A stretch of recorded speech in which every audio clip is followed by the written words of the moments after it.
Uhibbuka fillah. Kata-katanya kan biasanya begitu. Saya cinta kamu karena Allah. Walaupun kata-kata itu kadang-kadang dipakai untuk tempat yang tidak tepat. Ya. Ya, biasanya begitu. Maka orang mengatakan kepada orang lain bahwa saya senang sama jenengan itu boleh. Cuman kadang-kadang untuk izinnya. Tapi tidak apa-apa. Boleh. Orang mengatakan kepada orang lain, saya ini kula niku remen teng panjenengan. Loh aku ini normal, Pak. Ya sama normal. Saya ini seneng kawan jenengan. Uhibbuka fillah. Saya suka kepada panjenengan karena Gusti Allah.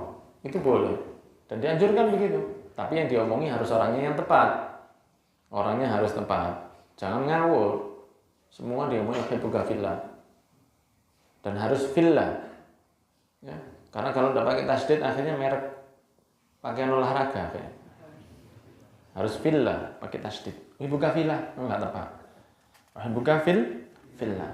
Rasulullah SAW digambarkan oleh Allah dan para sahabatnya, Muhammad dan Rasulullah. Nabi Muhammad itu utusan Allah. Di sini menyebutkan nama Rasul tapi bukan panggilan, cuman kabar, bukan ya Muhammad, wahai Muhammad, bukan. Cuma Rasulullah ngandani. Allah memberitahu Muhammad itu utusan Allah.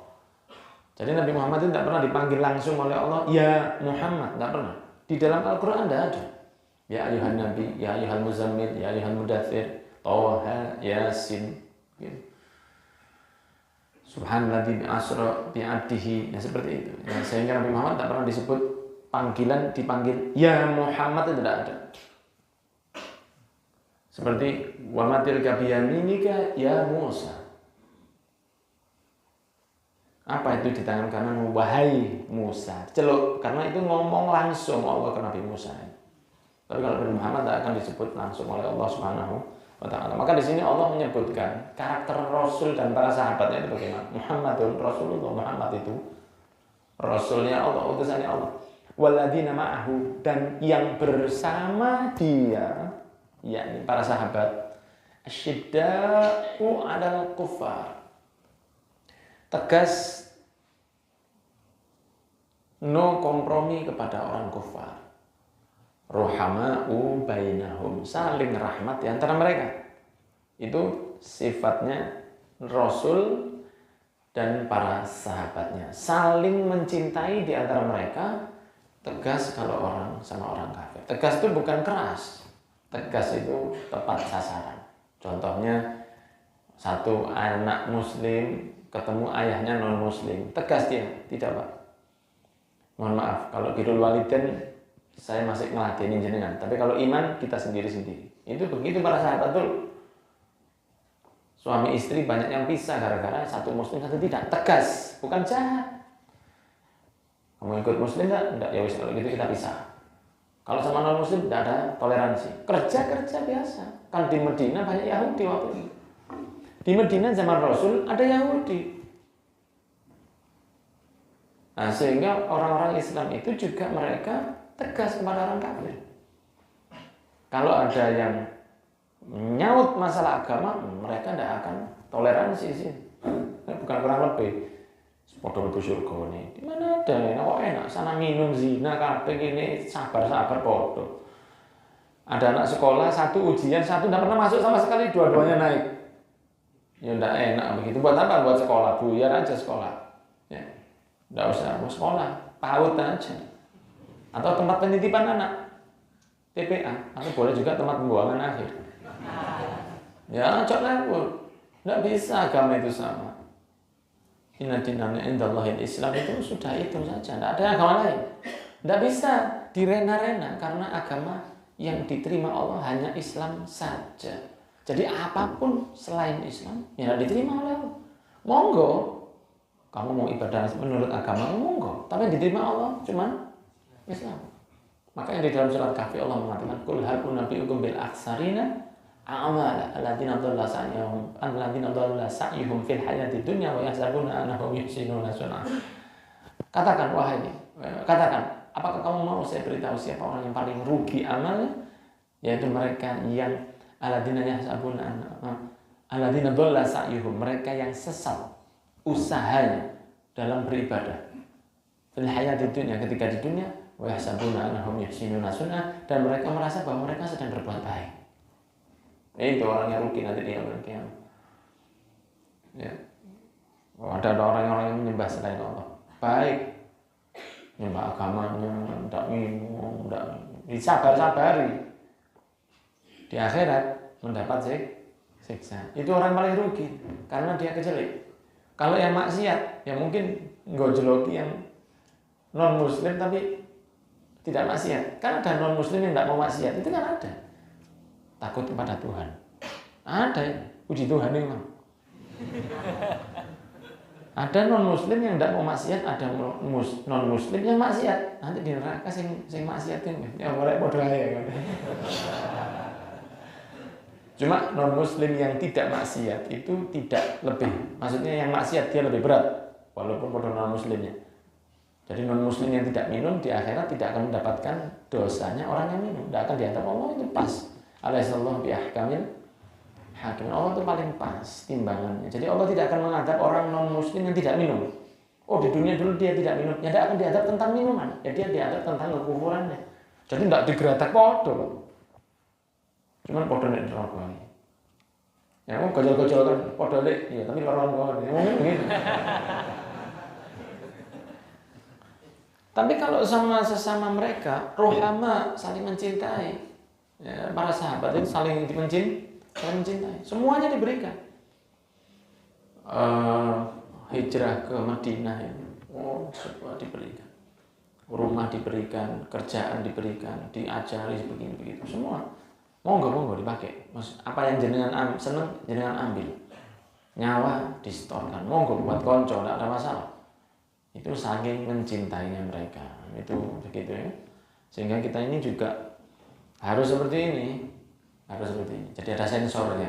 Kalau sesama muslim itu kita harus, karena kita kadang media itu membuat kita kadang-kadang tidak sadar. Kalau delok wong non muslim itu kelihatannya kita tuh kagum. Banyak saudara muslim itu begini. Apa yang dikagumi dari orang non muslim itu apanya? Mobilnya. Banyak orang Islam yang kaya juga. Apa yang dikagumi dari non muslim? Apanya? Bayangkan saja bahwa dia tidak beristinja seperti caranya orang muslim.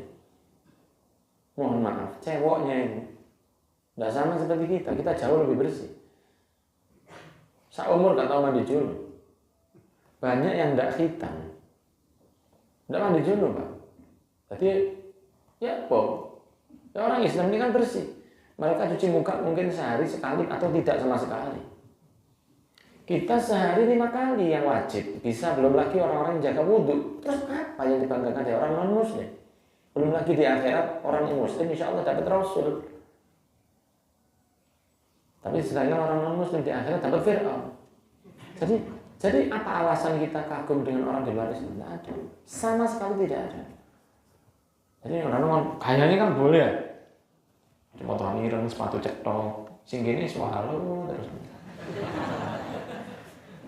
Harus swallow. Kita udah delok non muslim itu kayak bebas. Delok orang londo itu, delok bule itu seakan-akan wah iki bule. Kenapa kalau dia bule? Kenapa kalau dia bule? Makanya sekali-sekali jalan-jalan ke luar negeri. Iya. Coba lihat, misalnya di tempat-tempat yang ada bulenya, misalnya di Jogja atau di mana. Bau badan juga bau badan. Apa londo gak mambu? Mambu, Pak. Masya Allah londo bau. Ya, orang londo juga bau. Orang Islam, orang Indonesia ini malah yang lebih aman dari bau. Sehari mandi 6 kali. Terus sambat, ayo tagihan air kok naik terus, atus terus. Tangi turu sobo atus, mau kerja mandi, tengah-tengah kerja, siang itu mandi, pulang kerja mandi, sampai di rumah mandi. Sehari 5 kali, entek banget. Begitu. Orang Indonesia, orang Islam jauh lebih bersih. Baju ganti sering. Orang di luar itu kadang tidak ganti berapa hari. Saya bukan mau sok ngelondo diri, enggak. Karena saya pernah bertemu dengan orang macam-macam dari negara mancanegara. Bineka Tunggal Rasa ya. Waktu di Yaman dulu saya ketemu dengan orang-orang dari luar negeri banyak. Saya menyebut dari negara mana? Ada 36 negara, mulai Afrika sampai Australia. Ketemu dengan mereka, juga ada yang baru. Iya kan? Ke Jepang. Teman-teman saya yang di Jepang itu bilang, ini musim dingin, kalau musim panas, masuk kereta gini gak karu-karuan namanya. Ya ada yang bau lakinya, ada yang bau laki-laki, kadang nggak mandi mereka. Dan mereka kan nggak ada mandi wajib, nggak ada wudhu, nggak ada sunnah pakai parfum. Kan begitu. Kalau orang muslim kan tidak. Parfum ganti terus. Oh, parfum. Apalagi kalau pas maulid itu ya. Waduh. Itu kalau bahasa Arabnya mukholat. Alias oplosan. Ya, nanti yang sini, Pak. Melati. Lipat mana? Ut. Ajur kan. Ut melati. Kasih malaikat subuh. Ada yang datang Harajuku Angel. Sampai 6-7 kan orang. Ambo apa kadang ada apa yang tua itu guyu. Apa? Ajur. Mau lihat aja baunya wanginya seperti itu. Orang muslim apalagi pakai garu dibakar terus dikelilingkan. Itu kan pengharum ruangan ala Nabi. Orang Islam jauh lebih hebat. Apanya yang harus dibanggakan dari orang non-muslim? Istinjanya tidak benar, mandi junub tidak pernah, khitan kadang tidak, gak khitan. Bayangkan anak muslim umur 1 SMP durung sunat, ya kan diguyu-guyu tonggo. Bayangkan mereka habis diputu durung sunat, ya misalnya. Apanya yang mau dikebohkan dari orang non-muslim? Tidak ada. Bangga jadi orang muslim. Jadi muslim tapi yang kena, muslim itu yang baik. Muslim itu yang menjaga kebersihan. Kalau kita muslim tidak jaga kebersihan, nanti orang menganggap kita itu jelek.